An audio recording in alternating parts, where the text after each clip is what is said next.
Today. When you commit to doing something every day, you got to do it every day. As you saw 3 or 4 days ago, we even did it when I was remarkably sick. Today's actually a big family day, and we're out celebrating. And we're actually in a tatami room. Check this out. Got the whole sleep on the floor thing going on. It's the whole, I don't know, Taipei skyline or something. But that's just what I'm doing this evening. But before we get into all that, let's talk about the news of the day.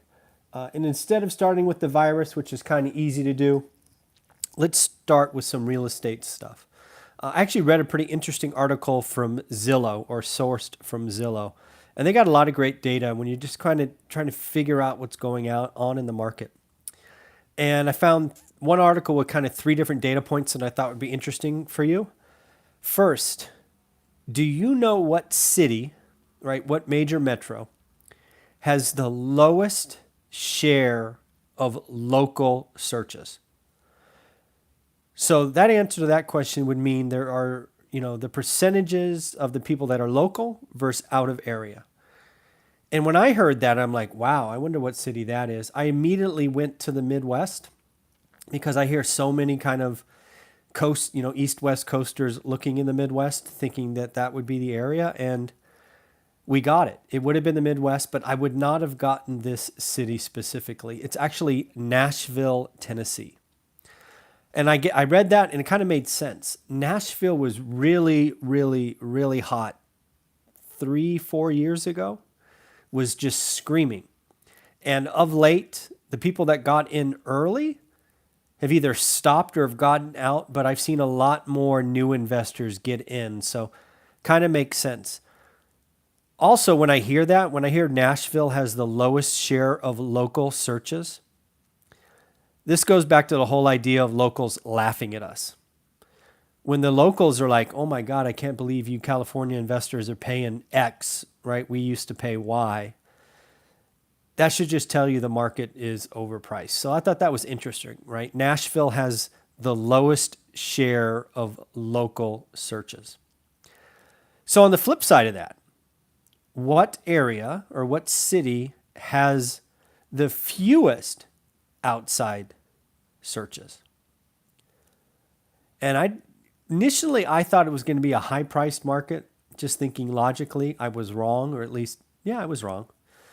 Then I was thinking it's probably going to be a cold weather state because not a lot of Californians or Floridians or Texans want to go to cold areas most of the time.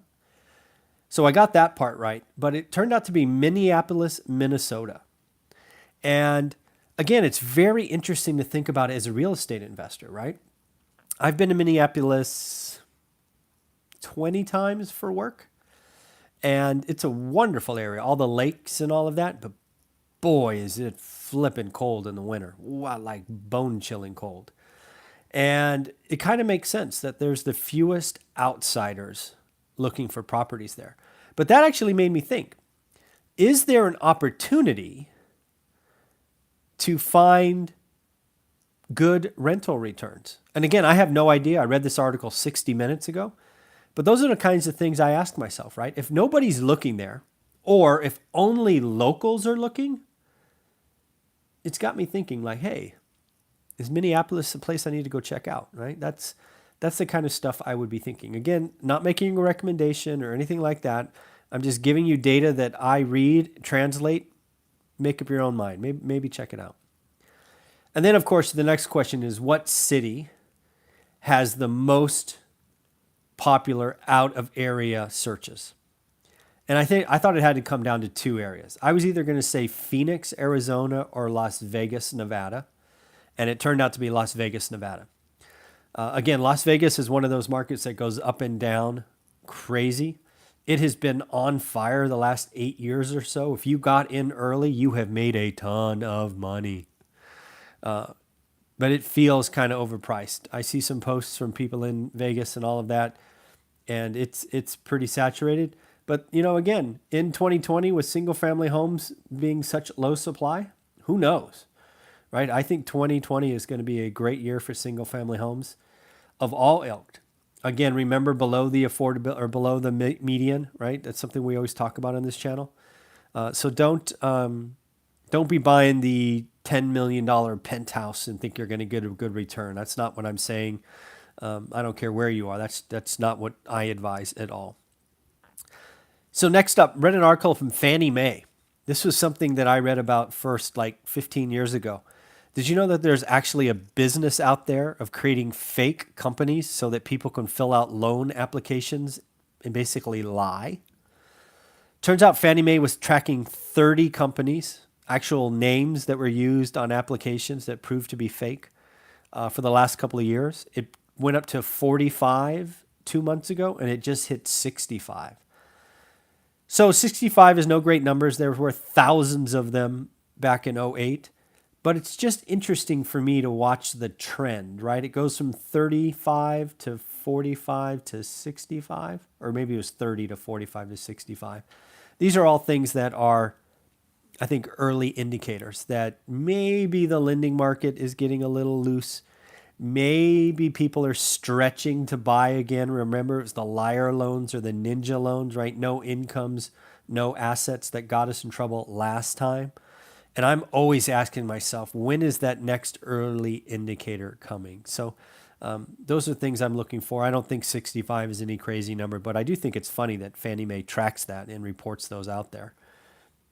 Oh, yeah, the no down payment car loans on you, those are crazy. And there's actually car loans now where you can get a loan. Somebody bought a Toyota for 35 grand and got a 45K loan because they traded in a car that they owed more than that was worth. These car loans today are not healthy, in my opinion. So those are some things to watch out for. As we head into the weekend, I expect your trading day on Friday to be choppy. I think a lot of traders are going to get flat, meaning they're not going to go long into the weekend. This virus, I think, is actually slowing down, right? I was calling for parabolic somewhere in the 20s, and I think we're barely at 10. So I don't think it's as crazy as it was. But I don't think many investors will want to go long into the weekend because you just never know. Plus, the World Health Organization just declared it as a global health emergency, which is going to be an escalation. And we have the first human-to-human transfer in the U.S. Again, it was a husband and wife, so close proximity and all of that.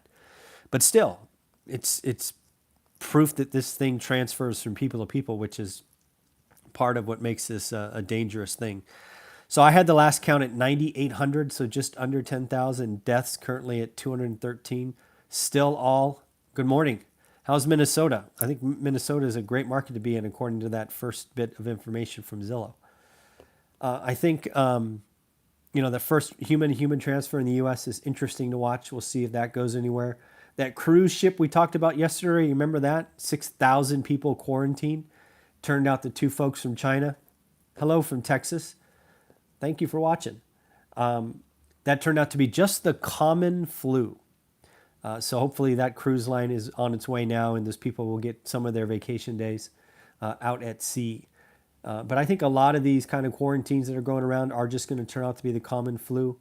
But again, a lot of businesses are shut down.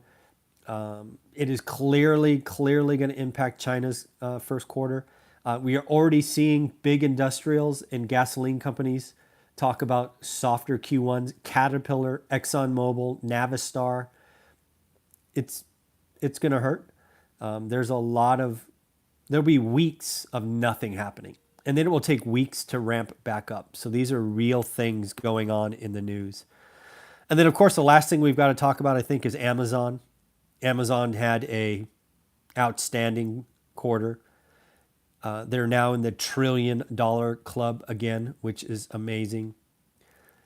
26 degrees and snowing. That's cold. I think that's Minneapolis. That's cold. But again, Amazon's numbers, what do they mean to this channel, right? We track the consumer. What do I tell you all the time when Amazon and Tesla are reporting these great numbers? Amazon, essentially a retailer on steroids.